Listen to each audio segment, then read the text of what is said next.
बिस्मिल्लाहिर्रहमानिर्रहीम। अस्सलाम वालेकुम डियर स्टूडेंट्स। आज हम चैप्टर नंबर 1 का next topic why study fashion पढ़ने जा रहे हैं, यानी कि क्यों फैशन को पढ़ा जाए। इन टुडेज़ वर्ल्ड, आज की दुनिया में fashion design addresses important social and environmental challenges.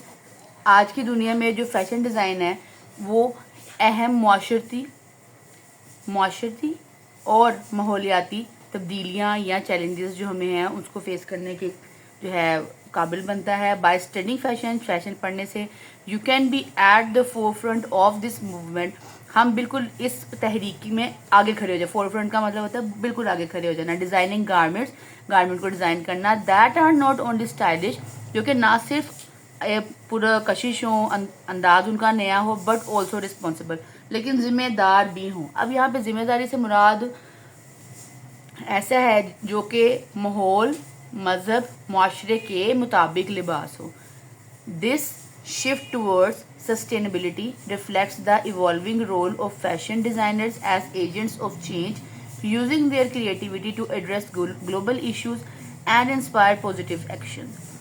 ये तब्दील होता है ऐसे अक्स की तरफ जो कि फैशन डिज़ाइनर को एक ऐसे एजेंट के रूप में ज़ाहिर करता है जो कि अपनी तहलीकी सलाहियतों को बरवेकार लाते हुए पूरे ग्लोबल के इशू और जितना आपका रिएक्शन है कपड़ों से रिलेटेड या फैशन से रिलेटेड, उसको पॉजिटिव एटीट्यूड की तरफ लेकर आते हैं।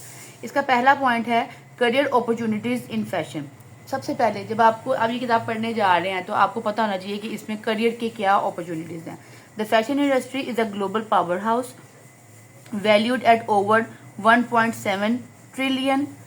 McKinsey 2024 studying fashion opens door to a wide range of career including, आगे ये पॉइंट आ जाएगी। आज यहाँ पे उन्होंने बताया जी जो फैशन इंडस्ट्री है ना वो आलमी पूरी दुनिया की जो है ना एक पावर हाउस है जिसमें 1.7 ट्रिलियन जो है ना रुपया सर्व होता है। ये एक स्टडिंग है जो कि 2024 में मैकेंसी ने की थी और एक बहुत ज़्यादा रास्ते खोलता है करियर्स के। अब वो कौन कौन से रास्ते हैं?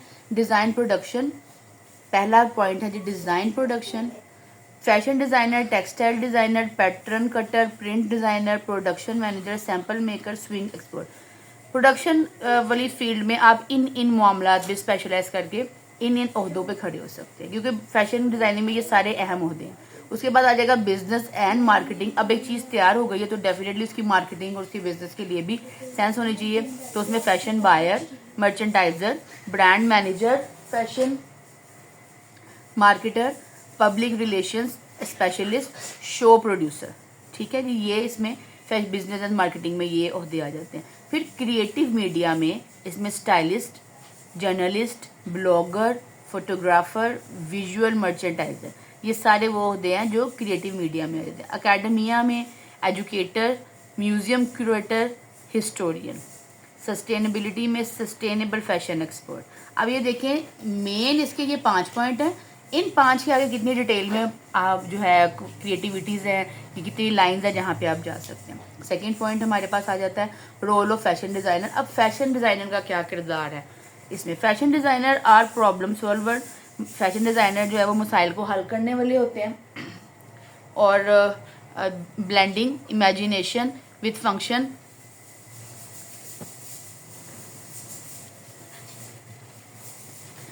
They anticipate change, design solutions, and address aesthetic, physical, and emotional needs while considering business, social, and environmental factors. Designers present their collections through fashion shows, shaping industry movements and consumer preference. अच्छा जी, यहाँ आपको सबसे पहले वो बता रहा है जी जो फैशन डिज़ाइनर है कि वो एक प्रॉब्लम सॉल्वर है, मसाइल को हल करता है। अब वो कौन से मसाइल हैं जो हमने पीछे पढ़ा कि कपड़ा कैसा होना चाहिए, लिबास को मौके की मुनासबत से होना चाहिए, मौसम की मुनासबत से होना चाहिए, ब्लेंडिंग इमेजिनेशन विद फंक्शन। अब उसमें अब एक तरफ आप अपना मौसम को देख रहे हो, एक तरफ माशरती इक़दार को देख रहे हो, एक तरफ आप अपने मजहबी इक़दार को देख रहे हो। ये चंद एक मेन पॉइंट्स हैं, इसके अलावा और पॉइंट्स भी ऐड हो सकते। अब इन सब का एक ब्लेंड एक लिबास में जब होगा तो इस प्रॉब्लम को सॉल्व करना है फैशन डिज़ाइनर ने। ठीक है जी, वो इसको चेंज करते हैं, डिज़ाइन का सलूशन बनाते हैं और एस्थेटिकली उसको बहुत खूबसूरत तश्कील देते हैं एक लिबास को, इन सारे पॉइंट्स को मद्देनज़र रखते हुए। और अपनी जो कलेक्शन है उसे फैशन शो के ज़रिए इंडस्ट्री में दिखाता है। और कंज्यूमर पर ऐसा नहीं कि बना लिया और एक जगह पे रख दिया, नहीं, उसको शो करने के लिए अब तो सोशल मीडिया के थ्रू हम पिक्चराइजेशन भी करके दिखा सकते हैं, वीडियो बना सकते हैं। इसके अलावा फैशन शोज़ हैं जो न्यू फैशन को मुतारिफ करवाते हैं। A well-rounded designer has a deep understanding of materials, production, functionality and consumer psychology. एक बहुत जो बेहतरीन डिज़ाइनर है जो कि हर तरह के मामलात को हल कर रहा है, वो समझता है जो हमारे पास मटेरियल हो, जो जितनी प्रोडक्शन हो, जितनी फंक्शनैलिटी फालियात हो, जितनी कंज्यूमर साइकोलॉजी है हमारे पास, इन सबको मद्देनजर रखते हुए उसने काम करना है। ठीक है जी, ये 2 पॉइंट्स आपके यहाँ पे क्लियर हो गए वाइज स्टडी फैशन में। नेक्स्ट टॉपिक हमारा आ जाता है फैक्टर्स इन्फ्लुएंसिंग फैशन। वो कौन से फैक्टर्स हैं जो फैशन को असरअंदाज करते हैं। हर चीज़ की हिस्ट्री होती है, हर चीज़ किसी ना किसी से इंस्पायर होके फिर आगे चलती है। Fashion is a dynamic and ever evolving expression of culture, society and individuality. Fashion एक ऐसा डायनेमिक, मुतहर्रिक और हमेशा बढ़ते रहने वाले सकाफ़त के अंदाज, माशरे के अंदाज और किसी फ़र्द के अंदाज की अक्कासी करता है।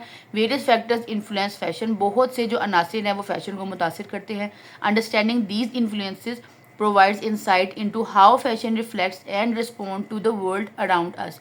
इन तमाम अनासिर को समझना कि कैसे कैसे फ़ैशन जो है इनसे मुतासिर होता है और इनका आकाश बनता है।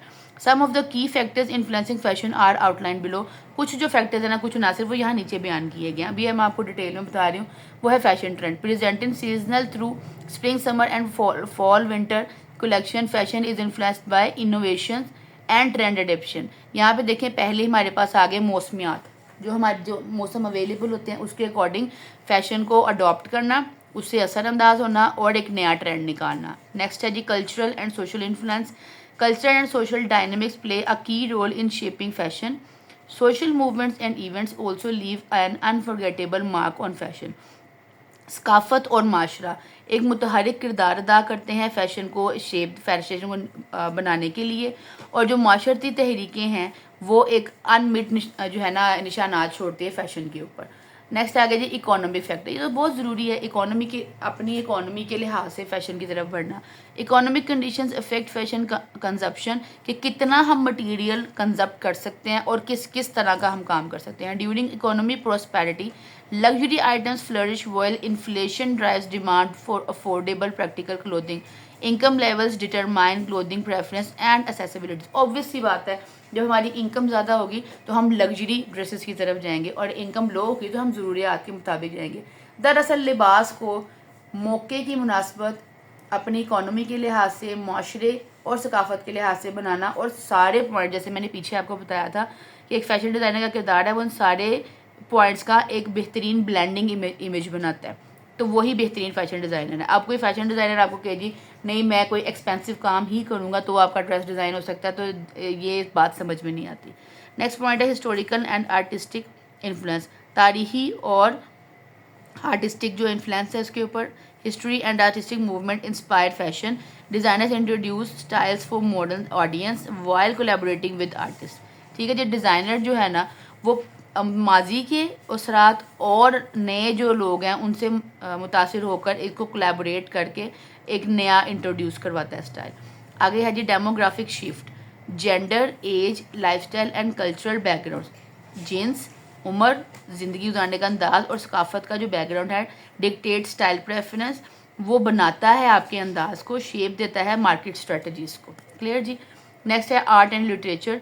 Paintings, literature and other art forms also influence fashion. ये सारी चीज़ें भी फैशन को इन्फ्लुएंस करते हैं। Designers often reference classic art and literature to create timeless और एक्सपेरिमेंटल स्टाइल्स। अब यहाँ पे जो है ना आपको बता रही है सारा हमारा आर्ट और लिटरेचर है वो किस तरह हमारे फैशन को मुतासिर करता है। नेक्स्ट पॉइंट है जी क्लाइमेट एंड जियोग्राफी। ये वही फिर मौसम वाली बात आ जाती है। Climate dictate fabric choices and styling. Warm region favour breathable fabrics like cotton while colder climate required woolen and warm clothing। ठीक है, ये बात हम बारहा डिस्कस कर चुके हैं पहले भी। Media and entertainment, films, TV, social media and celebrity endorsement drive fashion trends. अब इनसे जो है ना यहाँ पे हमें जितने भी टीवी एक्टर, सोशल मीडिया पे लोग मिलते हैं, इनसे हमें नए नए अंदाज कपड़ों के नज़र आते हैं। Influencers and digital platforms amplify trends creating instant global appeal. ठीक है जी, यहाँ तक ये आपका टॉपिक है, लेकिन इसमें यहाँ पे कुछ इंफॉर्मेशन से रिलेटेड बातें हैं। चार्ल्स फ्रेडरिक वर्ड, ये जी 1825 से 1895 तक इनकी डेट है। एक is considered the first modern British fashion design, ये पहले बरतानवी फैशन डिज़ाइनर हैं, ठीक है। He was the first to create collection and present them using life models shaping and fashion industry as we know it today. इन्होंने पहली बार अपने जो लिबास तैयार किए थे उन्हें लाइव प्रेजेंट किया था, यानी कि उन्हें मॉडल्स को पहना के रैंप वॉक करवाई थी। Digital fashion, AI designed artificial intelligence clothing and 3D printing outfits are changing how clothes are made. Designers now use technology to create sustainable and futurist fashion. अब जी जो अब का दौर है उसमें AI के इस्तेमाल के ज़रिए आर्टिस्ट जो है, जो फैशन डिज़ाइनर है, वो लिबास को बनाना और प्रेजेंट करने के अंदाज को लेकर आगे आ रहे हैं। ये है जी हमारे पास कलर व्हील, जिसमें basic colour red, blue, yellow है और उनके आगे कलर व्हील्स, उनकी शेप्स और उनकी टिंट्स बनाए गए हैं। Colours in clothing can effect emotions, रंग जो है वो एहसासात का इजहार होते हैं। फॉर एग्जांपल, मिसाल के तौर पर red is often links to confidence and power, सुर्ख रंग जो है वो आपके कॉन्फिडेंस और आपकी पावर को जाहिर करता है। Blue gives a sense of calm and green is considered peaceful, नीला रंग जो है वो आपकी पुरअमन जो है आपकी नेचर है उसको जाहिर करता है। हरा रंग जो है वो पीसफुल कंसिडर किया जाता है। This is why designer carefully choose colours for different occasion, इसी वजह से जो फैशन डिज़ाइनर है वो हर मौके में रंगों को चुनने के लिए एहतियात बरतते हैं। अच्छा जी, यहाँ पे अब आ जाएँ तो the United nation sustainable development goals were launched in 2015 to promote sustainability in all aspects of life, including fashion, aiming for a greener and fairer world by 2030। अच्छा जी, ये ओवरऑल जो वर्ल्ड का जो एक रूल बना है यहाँ पे आपको बताया। अच्छा जी, यहाँ तक आपका ये लेसन है। उम्मीद है आप सबको समझ आ गया होगा। लेक्चर से रिलेटेड कोई भी क्वेश्चन है तो आप मुझसे कमेंट में पूछ सकते हैं। वीडियो के एंड पे लाइक और सब्सक्राइब कर दीजिएगा। जज़ाकल्लाह खैर, अल्लाह हाफ़िज़।